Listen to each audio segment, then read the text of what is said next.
Iglesia con Pablo Casillas, donde cada semana discutimos un tema diferente que para muchos es difícil de dialogar. Recientemente me preguntaron, ¿Dios me ama aunque sea un pecador? Realmente la pregunta parece como si estuvieran preguntando que si Dios sigue amando al pecador aunque siga pecando.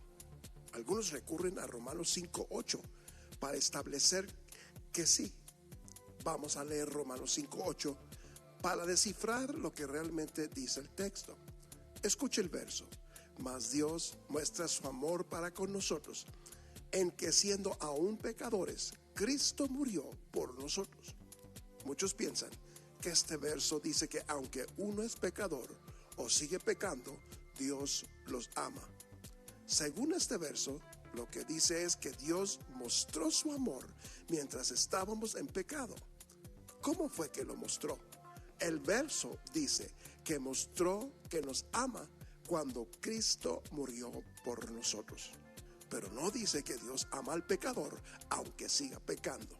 Necesitamos entender que Dios muestra su amor para que nos apartemos del pecado, no para consolarte mientras sigues pecando. Quiera o no, si tú permaneces en el pecado, te constituyes enemigo de Dios.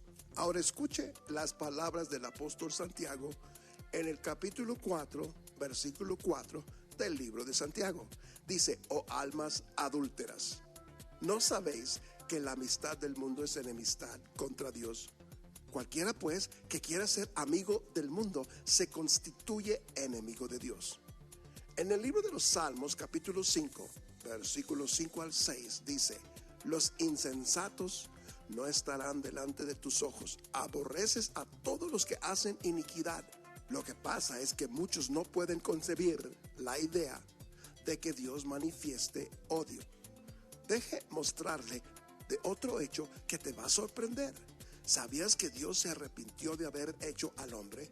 Te voy a mostrar con la Biblia que Dios se arrepintió de haber hecho al hombre y te voy a mostrar por qué se arrepintió de haber hecho al hombre.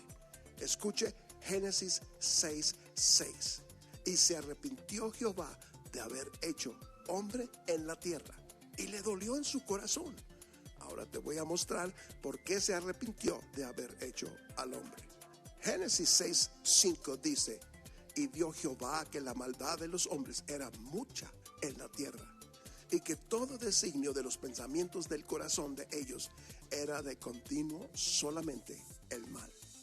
Si no nos cuidamos, algunos podrían entender que Efesios 5:8 es una licencia para seguir pecando después de ser cristianos. Ahora escuche otra porción de la Biblia que se malinterpreta. Romanos 5:20 dice así, pero la ley se introdujo para que el pecado abundase, mas cuando el pecado abundó, sobreabundó la gracia. Algunos promueven la idea de que a donde hay más pecado, hay más gracia. Este versículo significa que aunque seas un pecador empedernido, no estás fuera del alcance de Dios. Por favor, entiende que si sigues en pecado, te expones a la ira de Dios. El amor de Dios por el pecador fue lo que lo llevó a dar su Hijo por los pecadores, pero no para que permanezcas en el pecado. Ahora escuche las palabras del apóstol Pablo en Romanos 6, versículo 1. Así dice, ¿qué pues diremos? ¿Perseveraremos en el pecado para que la gracia abunde? En ninguna manera, porque los que hemos muerto al pecado, ¿cómo viviremos aún en él? Déjame voltear los papeles. Si tú permaneces en el pecado, ¿realmente amas a Dios? ¿Verdad que no? La verdad es que si realmente amas a Dios, te vas a apartar del pecado. En vez de preocuparte de que si Dios te sigue amando, aunque sigas pecando, preocúpate de mostrarle a Dios que lo amas guardando sus mandamientos. Dios mostró que ama al pecador, pero si sigues pecando, te expones a que Dios te aborrezca. Ahora les voy a contestar otra pregunta. ¿Cuál es la preocupación de un cristiano cuando peca? La preocupación sería que algunos piensan que Dios los deja de amar porque siendo cristiano pecaron. La diferencia se encuentra en 1 de Juan, capítulo 3, versículo 8 al 10. Escúchalo. El que practica el pecado es del diablo, porque el diablo peca desde el principio. Para eso apareció el Hijo de Dios, para deshacer las obras del diablo. Todo aquel que es nacido de Dios no practica el pecado, porque la simiente de Dios permanece en él. Antes de ser cristianos practicábamos el pecado. Ahora que somos cristianos no practicamos el pecado. Para convertirnos tenemos el arrepentimiento para entrar en relación con Dios. Si uno se desliza siendo cristiano, tenemos la confesión para continuar sirviendo al Señor.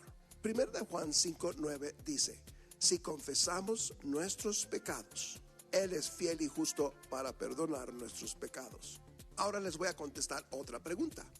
El slogan Dios ama al pecador pero aborrece el pecado, ¿está en la Biblia? No, ese eslogan no está en la Biblia. La verdad es que hay versos en la Biblia que dicen que Dios aborrece a los pecadores. Le voy a dar un ejemplo. Salmos 5, 4 al 5. Porque tú no eres un Dios que se complace en la maldad. El malo no habitará junto a ti. Los insensatos no estarán delante de tus ojos. Aborreces a todos los que hacen iniquidad. Ahora les voy a contestar otra pregunta. ¿Dios escucha al pecador? Si un cristiano peca, su oración a Dios debe ser: perdóname por X pecado. La oración de un inconverso debe ser una oración a donde se arrepiente de sus pecados. No puede pedir bendiciones si su estilo de vida es una de practicar el pecado. Ahora, el Evangelio de San Juan, capítulo 9, versículo 31, dice así: y sabemos que Dios no oye a los pecadores, pero si alguno es temeroso de Dios y hace su voluntad, a ese oye. En Isaías 59, versículo 2, dice así: pero vuestras iniquidades han hecho división entre vosotros y vuestro Dios, y vuestros pecados han hecho ocultar de vosotros su rostro para no oír. Esta es de la versión Reina Valera revisada del 1960. En Isaías 59, versículo 2, de la traducción de la lengua actual, dice así: pero la maldad de ustedes los ha separado de Dios. Sus pecados han hecho que Dios se tape los oídos y no quiera escucharlos. Ahora voy a contestar otra pregunta.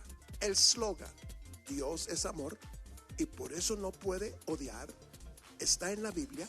No, ese eslogan no está en la Biblia.